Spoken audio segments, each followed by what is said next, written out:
Hello class 9th, welcome to Zenith Guru. मैं हूं निकी पंडित and आज की क्लास में हम डिस्कस करने जा रहे हैं नेक्स्ट स्टेप का पेपर। बेसिकली नेक्स्ट स्टेप क्या है, ये हमने पिछले ईयर ही लॉन्च किया था। ठीक है, ये हमारा नेक्स्ट स्टेप 2.0 है, जहां पे देखो ऑलमोस्ट पूरे साल में हम 12 पेपर कंडक्ट करवाते हैं एंड सारे के सारे जो पेपर होते हैं वो मल्टीपल चॉइस क्वेश्चंस होते हैं। ठीक है, यहाँ पे आपको टोटल कितने क्वेश्चन मिलते हैं? 20 मल्टीपल चॉइस क्वेश्चंस मिलेंगे। एंड क्योंकि हम बिल्कुल एंड पे आ चुके हैं, ठीक है, इस बार टाइम नहीं मिल पाया है ना कि आपको मैं हर एक पेपर को यहाँ पे सॉल्व करवाऊँ, बट डोंट वरी, यहाँ पे लास्ट 2 पेपर में सॉल्व करवाऊंगी नेक्स्ट स्टेप का।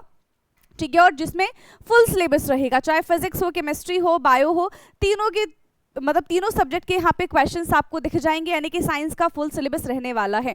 ओके, इनको आप स्कैन कर सकते हो। ठीक है, यहाँ पे हमारे यूट्यूब चैनल है और ये देखो ये वाइट यूट्यूब के लिए है। ठीक है, not YouTube, it's WhatsApp group.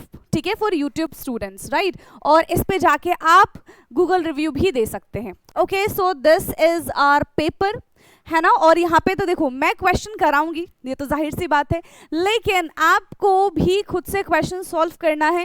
And यहाँ पे कुछ कहा गया है, देखो क्या कहा गया है, जिन भी बच्चे के 20 आते हैं, ठीक है, तो वो कैसा हो जाएगा, वो एकदम जीनियस है। एंड 18 अबव आता है तो एक्सीलेंट है, 15 अबव आता है तो परफेक्ट है, एंड 12 आता है तो एवरेज है। और अगर बिलो 12 आपके मार्क्स आ रहे हैं तो उस केस में हम क्या करते हैं, रीटेस्ट लेते हैं।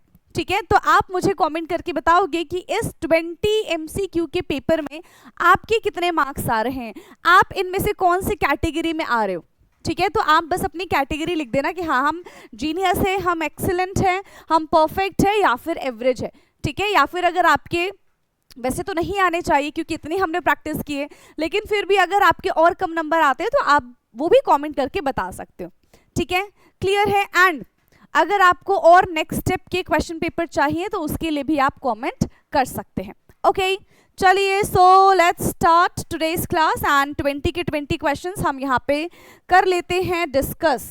ठीक है, तो सबसे पहला क्वेश्चन यहाँ पे क्या है, फर्स्ट क्वेश्चन है बेटा यहाँ पे, a nail is inserted in a trunk of a tree. ठीक है, ट्री के ट्रंक में, है ना, जो तना होता है मोटा सा, उसमें क्या है, नेल इंसर्ट कर दिया है at height of 1 metre from the ground level. ठीक है, ग्राउंड लेवल से एक हाइट पे क्या कर दिया, यहाँ पे नेल को इंसर्ट कर दिया। After 3 year the nail will move downward, move upward, remain at the constant position या फिर मूव साइडवेज। 3 साल के बाद आपको उस नेल की पोजीशन कहाँ पे दिखेगी, ये आपको बताना है। यस, कहाँ पे पोजीशन दिखेगी, जल्दी बता दो। सेम पोजीशन रहेगा, अप हो जाएगा, डाउन हो जाएगा 3 साल के बाद। क्या लगता है आपको? देखो पेड़ की जो हाइट है वो इंक्रीज होगी, है ना। कैसे इंक्रीज होती है, कैसे इंक्रीज होती है, टॉप से इंक्रीज होती है, एपिकल मेरिस्टम जिसको हम कहते हैं। ठीक है, not from the base and trunk. ठीक है, not from the base of the trunk, वहां से वो ग्रो नहीं करता है। तो जब वो बेस से ग्रो नहीं कर रहा है एंड हमने बेस से 1 सेंटीमीटर की हाइट पे लगाया हुआ है, दैट मीन्स नेल को कोई फर्क पड़ना चाहिए क्या? कोई फर्क नहीं पड़ना चाहिए, राइट, वो अपनी ही पोजीशन पे रहेगा। So for question number 1, remain at the same position, वो अपनी ही सेम पोजीशन पे रहेगा, उसको कोई फर्क पड़ने वाला नहीं है। ठीक, नाउ नेक्स्ट क्वेश्चन है question number 2। Question number 2 is, Which of the following example explain Newton's first law of motion? यहाँ पे Newton first law of motion कौन एक्सप्लेन कर रहा है? Marathon runner running even after crossing the first line, finish line, horse pulling a cart, cricket player lowering his hand to catch the ball, and less force is required to roll a ball than a stone. First law of motion क्या कहता है? Yes, law of inertia आप सबने पढ़ा है। First law of motion क्या कहता है, अगर कोई चीज चल रही है, मोशन में है, तो वो मोशन में ही रहेगी, है ना। अगर कोई चीज रुकी है तो वो रुकी ही रहेगी, अनटिल एंड अनलेस हम उस पर कोई फोर्स ना लगा दें, ठीक है, जैसे कि बॉल को हमने ऐसे घुमा के फेंक दिया, अब बॉल जो है वो चलती जाएगी चलती जाएगी चलती जाएगी, वो तो क्या है, फ्रिक्शनल फोर्स लग रहा है, जिसकी वजह से बॉल जो है वो रुक जाती है कुछ दूर जाने के बाद, राइट। लेकिन फर्स्ट लॉज ऑफ मोशन क्या कहता है, कोई भी चीज कंटिन्यूएशन में चलती रहेगी, अगर चल रही है तो, कोई भी चीज रुकी है तो रुकी रहेगी, अनटिल एंड अनलेस हम उस पर कोई फोर्स ना लगा दे, राइट। कहाँ गया, तो यहाँ पे वही है क्वेश्चन नंबर 2, ओके। सो यहाँ पे क्या हो जाएगा, क्वेश्चन नंबर 2 वापस से लिख लेते हैं हम। सो इसका आंसर क्या बता रहे हो, क्या हो जाएगा इसका answer, marathon runner running after even after crossing the finish line, तो वो क्या हो जाएगी, जब तक कोई फोर्स नहीं लगेगा तब तक वो कंटिन्यूएशन में रन करते जा रही है, ठीक है। So this explain the Newton's first law of motion, okay. Now next question है क्वेश्चन नंबर 3। सो क्वेश्चन 3 है यहां पे, a batsman hit a cricket ball, ठीक है, बैट्समैन ने क्या किया, क्रिकेट बॉल को हिट कर दिया, which then roll on a level ground. After covering a short distance, the ball become to rest after the balls come to the rest, after which the ball slow and stop. पहले धीरे धीरे मतलब उसकी speed पहले slow हुई और कुछ time के बाद वो क्या हो गई, रुक गई, कुछ टाइम के बाद वो क्या हो गई बेटा, रुक गई। तो क्यों ऐसा हुआ है, the batsman did not hit the ball hard enough, batsman ने बिल्कुल ऐसे पूरी जान लगा के बॉल को हिट नहीं किया होगा। Velocity is proportional to the force exerted on the ball. There is a force on the ball opposing the motion. There is no unbalanced force on the ball, so the ball would want it to come to the rest. Yes, क्या हो जाएगा, देखो ball फेंका, ball गई, ठीक है, चली गई, बॉल रुक गई, पहले स्लो हो गई फिर रुक गई। द रीजन बीइंग कि उस पे कोई ना कोई फोर्स लग रहा है, एंड कैसा फोर्स लग रहा है, उसके साथ का फोर्स नहीं लग रहा है कि भाई उसको बढ़ावा दे रहा है कि हाँ तुम और आगे बढ़ो और आगे बढ़ो, नहीं, वो रुक गया, दैट मीन्स उसको कोई पीछे की तरफ खींच रहा है ना, तो पीछे की तरफ खींच रहा है, दैट मीन्स उसको कोई अपोजिंग फोर्स लगा रहा है। कौन सा फोर्स लगा रहे बेटा, उस पे अपोजिंग फोर्स लगाया जा रहा है। So there is a force on a ball opposing the motion, जो उसके मोशन को क्या कर रहा है, अपोज कर रहा है, ठीक है, जो उसके मोशन को क्या कर रहा है बेटा, अपोज कर रहा है। Okay, so this is question number 3। Now question 4 है हमारा, question 4 is a change in the physical state can brought about, ठीक है, अगर फिजिकल स्टेट में चेंज होता है तो आपको किस टाइप का चेंजेस देखने के लिए मिलेगा, only when energy is given to the system, only when energy is taken out from the system, when energy is either given or taken out from the system without any energy changes, क्या हो जाएगा, yes, a change in a physical state can be brought about, change in physical state, तो physical state का जब change होता है, ठीक है, तो एनर्जी दी भी जा सकती है और वहां से एनर्जी निकलती भी है, दोनों में से कुछ भी हो सकता है, ऐसा कोई रिजल्ट नहीं है कि सिर्फ एनर्जी दी जाएगी या फिर सिर्फ एनर्जी ली जाएगी, राइट। सो क्वेश्चन नंबर 4 का ऑप्शन कौन सा करेक्ट हो जाएगा, ऑप्शन सी हमारा करेक्ट होगा, ठीक। नेक्स्ट क्वेश्चन है हमारा question number 5। So question 5 is, question 5 है, an ionic compound will be formed by the combination of one of the following pair of element, ठीक है, ionic compound will be formed, ionic compound का यहाँ पे formation होगा by the combination of which of the following pair, ठीक है। Ionic compound क्या होता है, हाँ सोचो और बताओ क्या होता है आयनिक कंपाउंड, ऐसा कंपाउंड जहां पे एक स्पीशीज पूरी तरीके से अपना इलेक्ट्रॉन डोनेट कर देता है एंड दूसरा स्पीशीज पूरी तरीके से इलेक्ट्रॉन को एक्सेप्ट कर लेता है, जिसकी वजह से जो बॉन्ड बनता है that is called ionic bond, right, इसी को हम आयोनिक बॉन्ड कहते हैं। तो कौन यहाँ पे आयनिक बॉन्ड का फॉर्मेशन करेगा, barium and oxygen, sulphur and carbon, hydrogen and hydrogen, chlorine and chlorine, yes.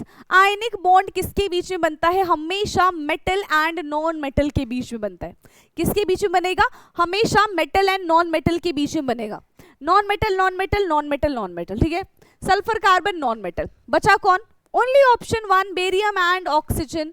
Barium electron donate करेगा, वही ऑक्सीजन इलेक्ट्रॉन को एक्सेप्ट करेगा and together they form ionic bond, ठीक है, एंड साथ में मिलके वो आयोनिक बॉन्ड अपना बना लेंगे। नेक्स्ट क्वेश्चन है क्वेश्चन नंबर 6, ठीक है। नेक्स्ट क्वेश्चन है हमारा यहाँ पे question number 6। Okay, so question number 6 है an ion with 13 protons, okay, an ion with 13 proton, 14 neutron and a charge of +3 has an atomic number। atomic number क्या होता है? yes, atomic number क्या होता है? नंबर ऑफ प्रोटॉन, जितने proton एक species के पास होंगे वही उसका एटॉमिक नंबर होगा, पहली चीज। दूसरी चीज, हम कभी भी एक एटम का प्रोटॉन चेंज कर ही नहीं सकते हैं, ठीक है, कभी नहीं कर सकते। उसका इलेक्ट्रॉन चेंज कर सकते हैं बट कभी भी एक एटम का प्रोटॉन हम चेंज नहीं कर सकते, राइट। तो एन एटम हैज 13 प्रोटॉन, अगर एक एटम के पास 13 प्रोटॉन है तो उसका एटॉमिक नंबर कितना हो जाएगा? ऑफ कोर्स 13 ही होगा। सो क्वेश्चन नंबर 6 का ऑप्शन बी यहाँ पे हमारा करेक्ट हो जाएगा, that is 13, right. Next question है question number 7। So question number 7 is from the following elements ozone, sulfur, argon and phosphorus which has the highest and the lowest atomicity, ठीक है, नहीं not atomic, हाँ एटॉमिसिटीज, ठीक है, किसके पास हाईएस्ट एंड किसके पास lowest atomicity होती है? तो एटॉमिसिटी का मतलब होता है अपने नेचुरल फॉर्म में वो किस तरीके से प्रेजेंट है, कितने अदर स्पीशीज के साथ वो बॉन्ड बना पा रहा है, that is called its atomicity, ठीक है। उसकी एग्जिस्टेंस के बारे में बात करते हैं हम यहाँ पे। तो ओजोन के बारे में अगर हम बात करें तो वो 3 हो जाएगा, एंड सल्फर के बारे में बात करें तो वो 8 हो जाएगा, फॉस्फोरस के बारे में बात करेंगे तो वो 4 हो जाएगा, आर्गन के बारे में बात करेंगे तो वो कितना हो जाएगा? 0 हो जाएगा। आर्गन के बारे में बात करेंगे तो कितना हो जाएगा बेटा? 0 हो जाएगा, ठीक। अब बता दो जरा सोच के क्या हो जाएगा आंसर। हाँ, सबसे कम आर्गन का है, सबसे ज्यादा सल्फर का है, ठीक है। सबसे कम एटॉमिसिटी आर्गन का है और सबसे ज्यादा एटॉमिसिटी किसका है? यहाँ पे सल्फर का है। तो आर्गन एंड सल्फर यानी कि ऑप्शन सी हमारा करेक्ट हो जाएगा फॉर क्वेश्चन नंबर 7 के लिए, ठीक है। Which option is correct? Option C is correct for this question. Clear है? चलिए भाई नेक्स्ट क्वेश्चन पे आते हैं। नेक्स्ट क्वेश्चन है क्वेश्चन नंबर 8। नेक्स्ट क्वेश्चन है हमारा क्वेश्चन नंबर 8। तो ये फिजिक्स का क्वेश्चन है, ठीक है। क्या है ये question? A force of 20 newton act on a body and the body move 2 metre in a direction of the force, what is the work done by the force? Very simple question, but आपको उसके लिए formula पता होना चाहिए, है ना। Work done क्या होता है? Work done is equal to force into distance और डिस्प्लेसमेंट, है ना। Work is equal to F into S, यही हमारा फॉर्मूला होता है, राइट। तो यहाँ पे हमसे क्या पूछ रहे हैं? What is work done? कितना वर्क डन होगा यहाँ पे? तो कितना यहाँ पे फोर्स अप्लाई किया जा रहा है? That is 20 Newton force apply किया जा रहा है, और यहाँ पर डिस्टेंस कितनी ट्रेवल कर ली है? 2, यानी कि कितना हो जाएगा? 40 हो जाएगा, ठीक है। 40 न्यूटन मीटर हो जाएगा। कितना हो जाएगा? 40 न्यूटन मीटर, या फिर हम इसको क्या कहते हैं? 40 जूल्स बोलेंगे, ठीक है। एनर्जी की यूनिट क्या हो जाएगी यहाँ पे? एनर्जी की यूनिट जूल हो जाएगी, ठीक है। आ गया समझ में? एनर्जी की यूनिट यहाँ पे क्या हो जाएगी? जूल हो जाएगी, ठीक है। तो यहाँ पे हमसे क्या पूछा है? नहीं, एनर्जी की यूनिट जूल होगी ना हमसे। What is the work done by the force, ठीक है। फोर्स की यूनिट क्या होती है? Force is energy. क्या फोर्स ही एनर्जी है? हाँ, जल्दी बता दो। Of course not force, work he energy है, राइट। तो यहाँ पे जूल करेक्ट हो जाएगा। न्यूटन मीटर में हमको ऑप्शन दे नहीं रखा है, इसलिए न्यूटन मीटर रहने दो। कौन सा ऑप्शन करेक्ट हो जाएगा? वाट तो नहीं होगा। इट्स 40 जूल, ठीक है। It's 40 joule for this question, right. Next question पे आओ, क्वेश्चन नंबर 9। सो क्वेश्चन 9 है हमारा। Question 9 is most television set these days can be operated through remote control, ठीक है। How do remote communicate with TV set, ठीक है। देखा है ना आपने, रिमोट से हम कर देते हैं। तो वो जो रिमोट है वो टीवी से किस तरीके से कम्युनिकेट करता है, इसके बारे में बात की जा रही है। So using radio wave, using infrared rays, using ultraviolet rays, या फिर यूजिंग माइक्रोवेव, किस तरीके से कनेक्ट करता है, किस तरीके से टीवी जो है वो रिमोट से कंट्रोल हो सकता है, किस तरीके से एक रेज निकलती है यहाँ पे, ठीक है। क्या निकलती है बेटा, एक रेज निकलती है, एंड उस रेज को हम क्या कहते हैं, इंफ्रारेड रेज कहते हैं। क्या कहते हैं हम उस रेज को, इंफ्रारेड रेज कहते हैं। सो क्वेश्चन नंबर 9 का ऑप्शन बी यहाँ पे हमारा करेक्ट होगा, ठीक। नाउ नेक्स्ट क्वेश्चन है question number 10th। So, question 10th is to solve the food problem of the country, ठीक है, food production वाले से। To solve the food problem of the country, which among the following is necessary? अगर food problem को हमें अपनी country से हटाना है, ठीक है, तो कौन सा यहाँ पे प्रोसीजर हमको अप्लाई करना पड़ेगा, कौन सी चीजें इनमें से नेसेसरी है। That is increase production and storage of the food grain, easy access of people to the food grain, people should have money to purchase the grain, and all of the above। तो अगर हम food problem को कम करना चाहते हैं तो of course देखो आपके पास इतना पैसा तो होना चाहिए कि आप बेसिक खाना खरीद सको, तभी ये फूड की जो प्रॉब्लम है वो कम हो पाएगी। ज़्यादा से ज़्यादा प्रोडक्शन करना चाहिए, उनको अच्छी जगह स्टोर करना चाहिए, लोगों के पास ईजिली एक्सेसिबल होना चाहिए खाने का। तो सारी चीज़ें सही हैं, है ना, to solve the food problem of the country, right. सारी की सारी चीजें यहाँ पे क्या हो जाएंगी, करेक्ट हो जाएंगी। सो क्वेश्चन नंबर 10th का ऑप्शन डी यहाँ पे हमारा एकदम करेक्ट है, ठीक। Now question number 11th is, question number 11th है यहाँ पे हमारा, a crop X to be grown in a field, ठीक है। क्रॉप एक्स को कहां पे ग्रो किया है, फील्ड में ग्रो करा, एंड इट्स सीन दैट पेरेंथीनियम, ठीक है, पेरेंथीनियम क्या होता है, एक वीड्स होता है, is a type of weeds लिखा हुआ है, usually affect the crops, which measure would help to protect crops from the parthenium, ठीक है। हमको क्रॉप एक्स ग्रो करा है, ठीक है, क्रॉप एक्स जो है उसको ग्रो कराया जा रहा है। अब देखो जब पौधे ग्रो होते हैं तो उनमें कुछ अनवांटेड प्लांट्स भी ग्रो हो जाते हैं, तो यहाँ पे वही अनवांटेड प्लांट ग्रो हो गया जिसको हमने क्या कहा है, पेरेंथीनियम कहा है, ठीक है, एक टाइप ऑफ वीड है, ठीक। अब अगर हमको वीड से प्रोटेक्शन चाहिए तो क्या करना पड़ेगा, spray pesticides, avoiding crop rotation, burning the field before sowing the crop, and delaying the sowing of crop by few days. तो देखो डिले करने का कोई मतलब बनता नहीं है, वीड्स तो तभी भी ग्रो हो जाएगा, है ना। वीड्स को थोड़ी पता है कि नहीं अभी नहीं उग रहा है, थोड़ी देर बाद उगेंगे, या फिर अभी नहीं उगते हैं, ठीक है, 1 साल बाद उगेंगे, ऐसा कुछ भी नहीं है इनके साथ, ठीक है। स्प्रेइंग पेस्टिसाइड्स, तो पेस्टिसाइड्स तो इंसेक्ट को किल करता है, वीड्स को किल नहीं करता। अवॉइडिंग क्रॉप रोटेशन, अगर हमने क्रॉप रोटेशन अवॉइड कर दिया तो उससे सॉइल की फर्टिलिटी पे फर्क पड़ता है, तो ये भी नहीं करेंगे। Burning the field before sowing the crop, ठीक है। सो हम ये कर सकते हैं ताकि वीड्स जो है वो ग्रो ना हो, ओके। क्वेश्चन नंबर 11th का ऑप्शन सी यहां पे हमारा करेक्ट हो जाएगा। नेक्स्ट क्वेश्चन है question number 12th। So question number 12th is, which cell organelle play a crucial role in detoxifying many poisonous and drug in a cell, ठीक है। कौन सा सेल ऑर्गेनल ऐसा है यहाँ पे, ठीक है, जो ये बहुत क्रूशियल रोल प्ले करता है किस चीज में, detoxifying many poisonous and the drug in a cell, that is Golgi apparatus, lysosome, smooth endoplasmic reticulum, या फिर वैक्यूल्स। क्या हो जाएगा क्वेश्चन नंबर 12th का, विच ऑप्शन इज करेक्ट, जल्दी बता दो, कौन सा सेल ऑर्गेनल है जो डिटॉक्सिफाई करता है पॉइजन्स को, ड्रग्स को हमारे सेल्स में से, यस, दैट इज SER। क्या होता है SER, स्मूथ एंडोप्लाज्मिक रेटिकुलम, ठीक है। ये क्या करता है, ये स्पेशली लिवर के सेल को डिटॉक्सिफाई करने में हेल्प करता है, ठीक है, लिवर के सेल को डिटॉक्सिफाई करने में हेल्प करता है।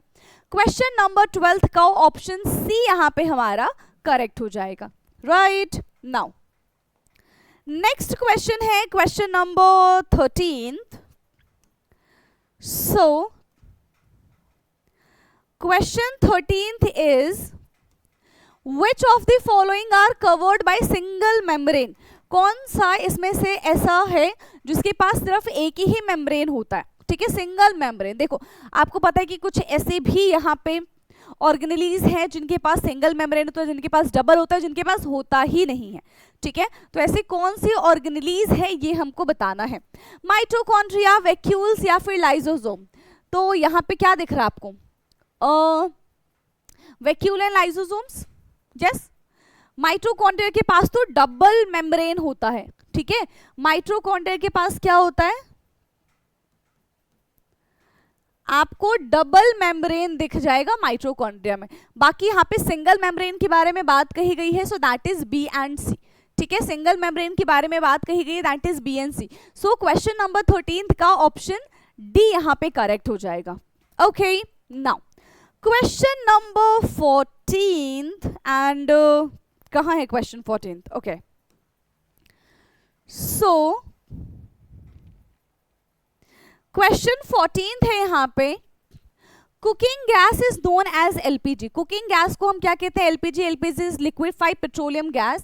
How can a gas be liquefied? एक गैस को हम किस तरीके से लिक्विफाई कर सकते हैं, ये हमसे पूछा जा रहा है। बता दो फटाफट से कैसे करेंगे।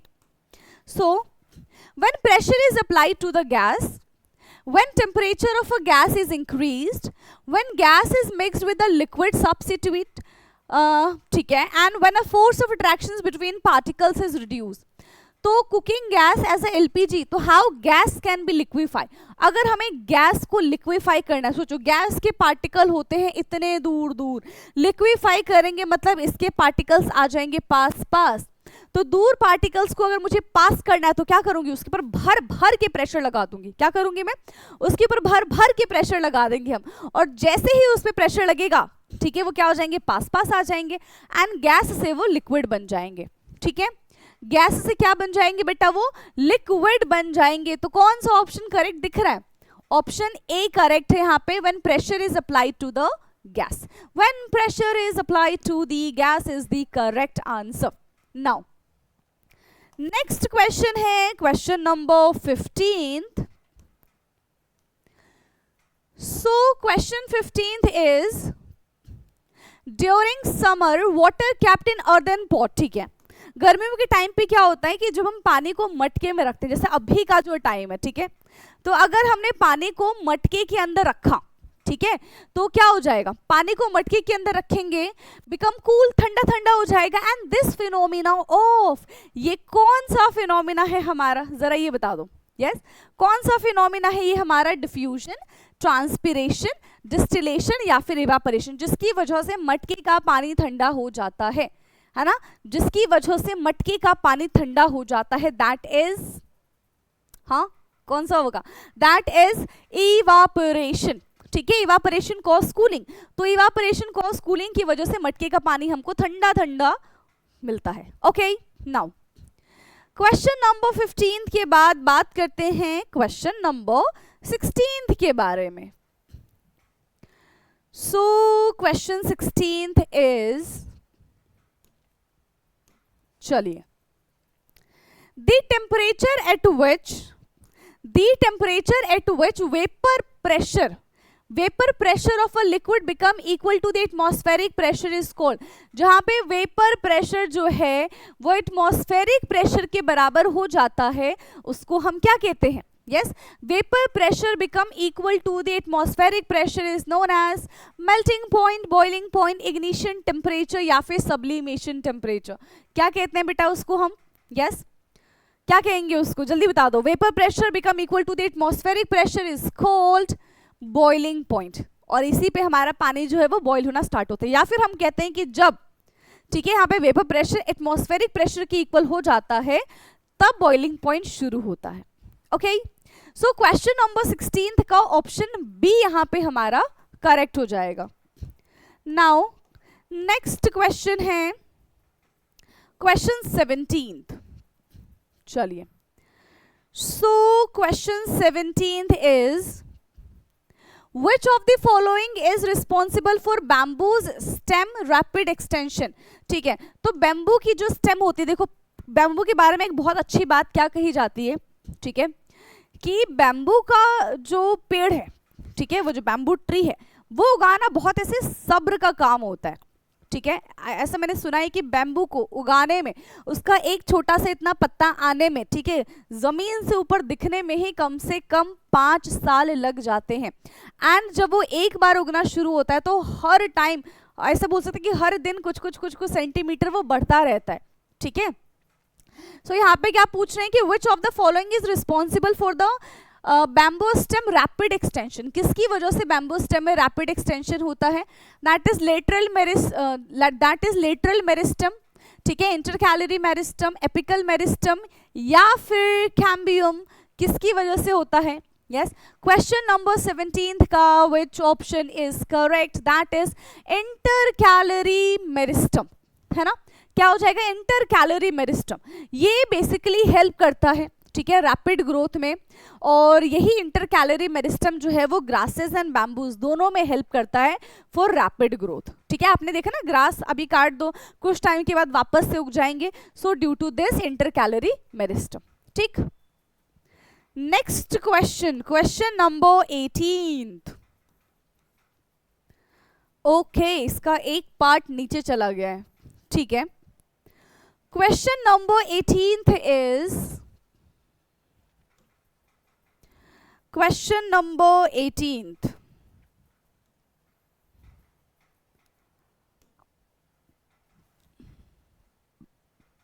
चलो लो, इसको मैंने यहां पे लगा दिया, ठीक है, अब समझ गए। हाँ, तो अब आते हैं क्वेश्चन नंबर 18 पे। तो क्या कह रहा है क्वेश्चन नंबर 18?